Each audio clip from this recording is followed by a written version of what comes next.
The Suncoast Campaign for Grade Level Reading presents This Book is Cool.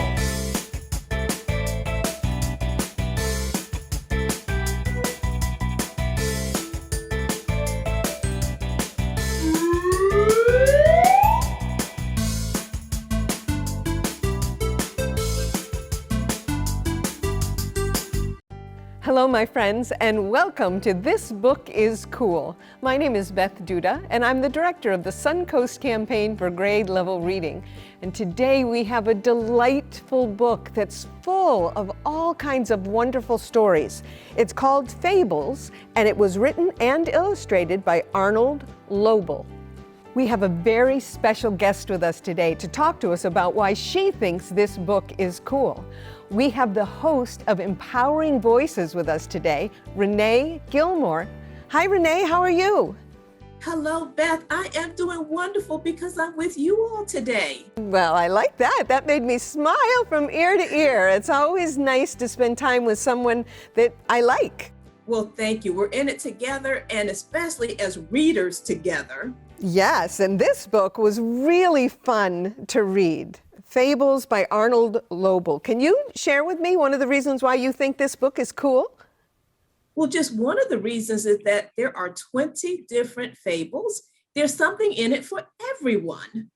It's very true. And I loved that each one of the stories featured different animals, but then also had a motto or a lesson that we were taught by the stories. And most of them were very funny. Yes, indeed. You know, one of the ones that I read was called The Crab and the Lobster, both of which I thoroughly enjoy. So these two buddies went out on the ocean one day just to have a great time on a boat. They went way, way out too far. And what ended up happening was that the water started getting high. They started bashing against the boat. And the crab said, my favorite character, the crab said, hey, something's going on here. We're about to crash. And the lobster said, and so what? We're both sea creatures. We love the water. Well, the crab was a bit hesitant about that. Long story short, or I should say short story short, the boat sank. And the lobster said, no worries. While we're down here, let's take a stroll along the ocean floor. And the crab loved it, enjoyed it, saw things that he had not seen before, and said, you know what? I think I'll try some different things now. That was a lesson for the crab. That was great. I loved that. And I think the lesson of the book was a little adventure every now and again is good for all of us.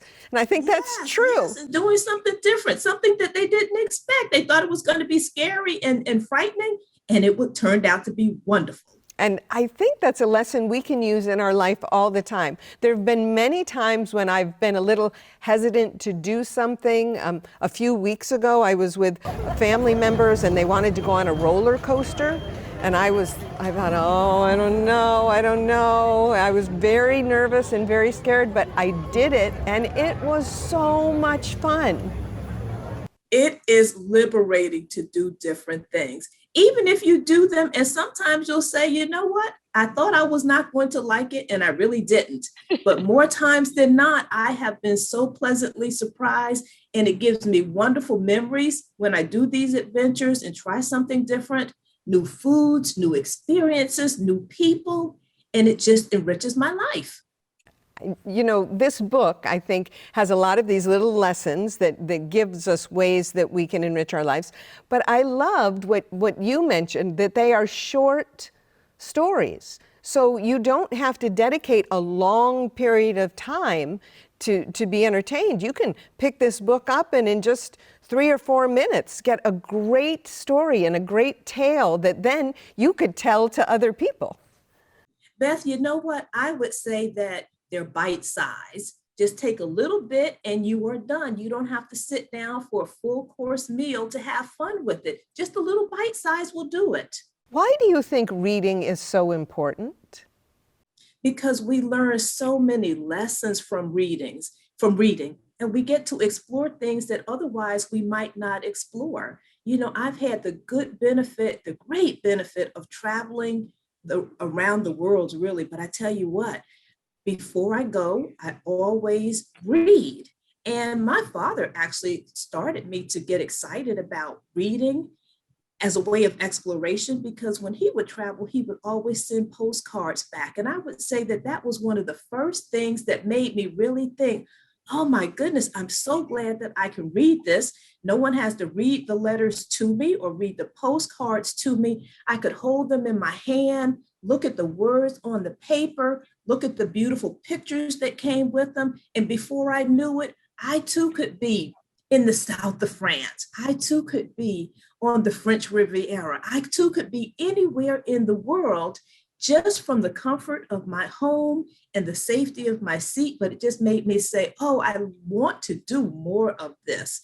So the exploration, the getting to know people, even now, we read books, or I read some books, and it makes me know people, or at least I feel like I know them. And it's an experience and relationships that I wouldn't have had I not been able to read. So I just think it opens up the world.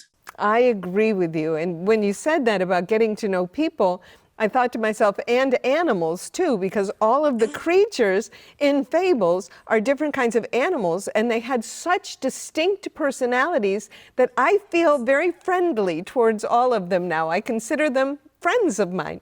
Yes, indeed. Yes, indeed. I love all the animals. And because we live in Florida, this book is full of animals that are familiar with me. Like there's a fable about a crocodile. He decided he was going to go back into his bedroom and get back in his bed and just look at the wallpaper. And the fable ends where he's pretty much just turning into a very bad shade of green, because you know what happens when you don't get sunlight and enjoy the life of things around you. That's right. It's right. Well, you've told us about 2 of the fables in the book, and we have 18 more to go, which is so very exciting. I hope everyone will take a moment to read my particular book about the fables, because it is just full of some amazing animals, and they teach us a lot about life. Thank you so much, Renee. Great to see you. Thank you, Beth. Talking to Renee about the book Fables makes me want to jump right back into the book and read every one of these stories again. It is rich with these wonderful characters and great lessons and fantastic words for our word bank. The first word we're going to put in our word bank is the word tidy. Tidy. That means to be arranged neatly and in order. Our next word for the word bank is the word entwined. Entwined. That means to wind or twist together so that things are interwoven. Entwined. Our next word is the word accustomed. Accustomed. That means usual, normal, or natural. Our next word is the word noble. Noble. That means to be honorable, upstanding, and good. I aspire to be noble. Our next word is the word squall. Squall. That means a sudden, violent gust of wind or a storm. The lobster and the crab in the book Fables experience a squall. And our final word for our word bank is the word turbulent. Turbulent. That means to be moving unsteadily or violently. And that's what happened to the crab and the lobster's boat. They were moving in a turbulent way when the waves were crashing. We have a great activity for this book. We mentioned that you don't have to read this entire book in one sitting. You might want to read one fable and then put the book down and read another fable. And the way you can keep your place is with a bookmark.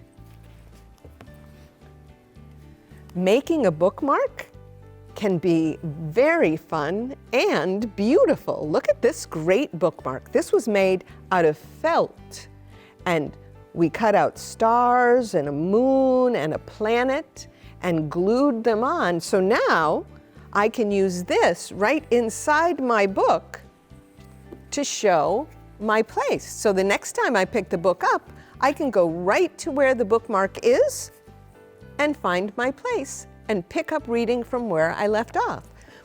But you don't always have to make a bookmark out of felt. There are great other ways of making bookmarks. I have one here that's made out of folded paper. Isn't that cute? I love the eyes and the nose, and this one is folded in a way that I can put it on the corner of the page. And that's how I'll know where my spot is. So I can open right away and see a friendly bookmark face. I think that's really cute. And I have one more bookmark that I want to share with you. This one was made by cutting out paper and gluing it onto a popsicle stick.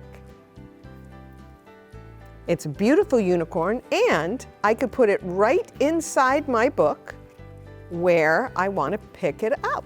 So now I have a unicorn and my special smiley face. I hope you'll take time to make a bookmark. If you do, please take a picture of it and send it to us. You can send your picture to connect@gradelevelreadingsuncoast.net.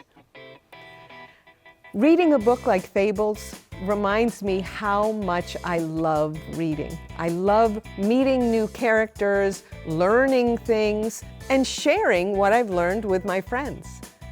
Remember, my friends, reading is the key to succeeding. Until we meet again, bye-bye for now.